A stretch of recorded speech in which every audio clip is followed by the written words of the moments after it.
രാത്രി കൊണ്ടൊന്നും സംഭവിച്ചിട്ടില്ല. ഏതായാലും ജയിക്കാനുള്ള എല്ലാ സാധ്യതകളും നേരെ ചൊവ്വേ ഇലക്ഷൻ നടന്നാൽ 50,000-ന് മുകളിൽ ഭൂരിപക്ഷം ഉണ്ടാകുമെന്ന് എപ്പോഴും പറയും. പക്ഷേ വ്യാപകമായ വോട്ടിങ്ങിൽ ക്രമക്കേട് ഉണ്ടാകാനുള്ള തയ്യാറെടുപ്പ് CPM അത് എത്രമാത്രം വിനിയോഗിക്കാൻ സാധിക്കുന്നുള്ളത് ഉദ്യോഗസ്ഥ തലത്തിലുള്ള നിഷ്പക്ഷ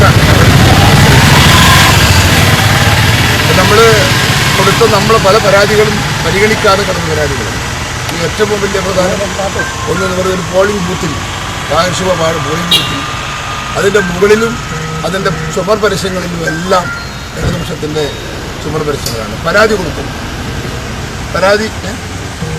കൊടുത്തു. ഇന്നാണ് അതെടുത്ത് നീക്കാൻ വേണ്ടി. ഒന്ന് രാവിലെ പ്രശ്നം ഞാൻ സംസാരിച്ച് കണ്ടിട്ട് ഇന്നാണത് നീക്കാൻ വേണ്ടി തീരുമാനപ്പെടുത്തി കൊടുത്തിട്ട് ആഴ്ച. അപ്പോൾ ഒരു അലസത ഇടതുപക്ഷത്തിന് അനുകൂലമാകുന്ന ഒരു ചെറിയ ഫണ്ട് ഉദ്യോഗസ്ഥന്മാരും മറ്റു പല വിഷയങ്ങളും കിട്ടാൻ സാധിച്ചിട്ടുണ്ട്. അതുകൊണ്ട് എത്രമാത്രം ഫാർ ഇംപാർഷ്യൽ അതനുസരിച്ച് ഞങ്ങളുടെ കുടുംബത്തിൻ്റെ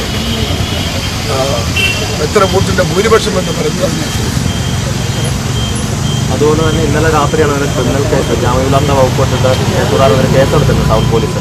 അതെ, ഒന്ന് അതിൻ്റെ അകത്തൊരു നോൺ വെയിലബിൾ ഒഫൻസ് ഇടാനുള്ള ഒരു വകുപ്പ് ഇതില്ല. വക്കീലിൻ്റെ അടുത്ത് നിൽക്കുന്നുണ്ട്, പ്രാക്ടീസിലുള്ളവരാണ്. അദ്ദേഹത്തോട് ചോദിച്ചാൽ അതിൻ്റെ കഥയൊക്കെ പറഞ്ഞുതരും. എൻ്റെ വിഷയം ഇപ്പം അതൊന്നുമല്ല. എൻ്റെ വിഷയം ഞാൻ ചെയ്യാത്തൊരു കുറ്റത്തിന് എന്നെ ക്രൂശിക്കുന്നു എന്നതിലാണ് എൻ്റെ പരാതി. എനിക്ക് chief election commissioner, state election കമ്മീഷണർക്കെതിരെ പരാതിയുണ്ട്, ജില്ലാ കളക്ടർക്കെതിരെ പരാതിയുണ്ട്, പോലീസ് DGPക്കെതിരെ പരാതിയുണ്ട്, പോലീസ് SP-ക്കെതിരെ പരാതിയുണ്ട്. ഒരു കുറ്റവും ഒരു തെറ്റും ചെയ്യാത്ത ഒരു കാര്യത്തിനാണ് രാഷ്ട്രീയ പ്രേരിതമായി ഇടതുപക്ഷം കൊടുത്തൊരു പരാതിയുടെ പുറത്താണ് ഈ സ്റ്റേറ്റിൻ്റെ ഉന്നതന്മാരായ ഈ ആളുകളൊക്കെ നടപടിയെടുത്തിട്ട് പോകുന്നത്. എൻ്റെ ആദ്യത്തെ ഡ്യൂട്ടി ഞാനതിനകത്തൊരു തെറ്റും ചെയ്തിട്ടില്ല. അതിലുപയോഗിച്ച പദങ്ങളിലോ പദപ്രയോഗത്തിലോ ഒരു തെറ്റുമില്ല. ഭാഷ അറിയുന്ന ആൾ, മലയാള ഭാഷയെക്കുറിച്ച് പരിമിതമായ അറിവുള്ള ആളുകൾക്ക് അത് മനസ്സിലാവും. മലയാള ഭാഷയെക്കുറിച്ച് വിവരമില്ലാത്ത ആൾക്ക് മനസ്സിലാവില്ല. നമ്മുടെ സംസ്ഥാന റിട്ടേണിംഗ് ഓഫീസർ അദ്ദേഹത്തിന് മലയാളം അറിയില്ല. അദ്ദേഹത്തിൻ്റെ ഒരു അപാകത എനിക്ക് മനസ്സിലാവും. പക്ഷേ മറ്റുള്ള ഉദ്യോഗസ്ഥന്മാരുടെയൊക്കെ അവരൊക്കെ മലയാളം അറിയുന്നവർ, ഭാഷയെ അറിവുള്ളവരുമാണ്.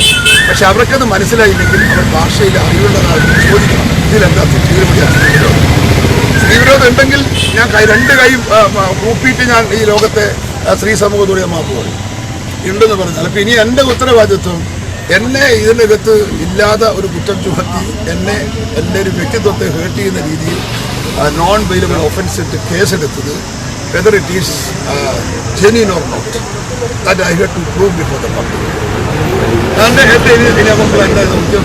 ഈ ഇലക്ഷൻ കഴിഞ്ഞാലുള്ള എൻ്റെ ഒരു ഉത്തരവാദിത്വം അതാണ്. അതിനകത്ത് എനിക്കെതിരെ നീതി ഉദ്യോഗസ്ഥന്മാരെല്ലാം പ്രതികൂട്ടിൽ നിർത്തി തന്നെ ഞാൻ ഈ വിഷയത്തിനകത്ത് മുമ്പോട്ട് പോകും. നീതി കിട്ടുന്നത് വരെ ഞാൻ ഇതിനകത്ത് പോരാട്ടം തുടരും, നേരിടും. അതിനകത്ത് എനിക്കിപ്പോൾ ഇങ്ങനെ ഒരു വിഷയം എൻ്റെ ഭാഗത്തൊരു തെറ്റ് വന്നെങ്കിൽ ആ തെറ്റ് തിരുത്താനൊന്നും എനിക്ക് ഒരു മടിയില്ല. പക്ഷെ പലരും ഇതിനകത്ത് ഉപയോഗിച്ച എന്താണ് ഭാഷ എന്നതാണ്. അവൾ എന്ന് പറഞ്ഞാൽ എന്താ കുറ്റമെന്ന് തിരിക്കില്ല. അതും ഒരു സ്ക്രിപ്റ്റാണ്. ഒരു സാധാരണഗതിയിൽ നിന്ന് വേറെ ഒരു പ്രസംഗവും അല്ലെങ്കിൽ മറ്റൊന്നും തിരക്കല്ല. ഇതൊരു സ്ക്രിപ്റ്റാണ്. ആ സ്ക്രിപ്റ്റിൻ്റെ പുറത്ത് ആദ്യമേ പറയുന്നുണ്ട് ഇത് ഭാവനയാണ്, ഇത് ആരെങ്കിലും സാമ്യണ്ട് തോന്നുന്നുണ്ടെങ്കിൽ അത്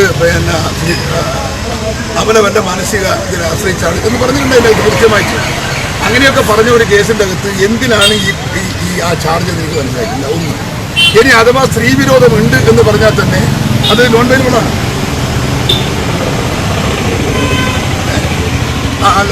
അപ്പോൾ അതേ സ്ഥാനത്ത് അതിനേക്കാൾ വലിയ ഭീകരമായ അലിഗേഷൻസ് ഉന്നയിച്ചില്ലേ വിജയരാഘവൻ? രമ്യ ഹരിദാസിനെതിരെ പറഞ്ഞ പച്ച നാടൻ ഭാഷയെ പറഞ്ഞാൽ അസഭ്യമായ അശ്ലീലല്ലേ? എന്നിട്ട് അതിന് കേസെടുത്തോ? അതിന് കേസില്ല. ശ്രീമതി ടീച്ചർ കേരളത്തിലെ മുഴുവൻ സ്ത്രീ ഭക്തജനങ്ങളെ അപമാനിച്ചില്ലേ? ഈറനണിഞ്ഞ തുണിയോട്ട് ശരീരം പ്രദർശിപ്പിക്കാനാ പോകുന്നത് എന്ന് പറഞ്ഞ ഒരു ആക്ഷേപം എന്ന് പറയുന്നത് കേരളത്തിൽ അമ്പലത്തിൽ പോകുന്ന ദൈവത്തിൽ പോകുന്ന എല്ലാ സ്ത്രീകൾക്കും അതല്ലേ? എന്താ കേസ് കൊടുക്കാഞ്ഞത്? വനിതാ കമ്മീഷൻ നടപടിയില്ല, പോലീസിന് നടപടിയില്ല, ഇലക്ഷൻ ഓഫീസേഴ്സിന് നടപടിയില്ല, വിജയരാഘവന്റെ കാര്യത്തിൽ ഇവർക്കാർക്കും നടപടിയില്ല. ഇതിലെന്താ പരാമർശത്തിന് തെറ്റുന്നത് അറിയണം. അതുകൊണ്ട് ഞാനതിൻ്റെ ലീഗലായി ഞാനത്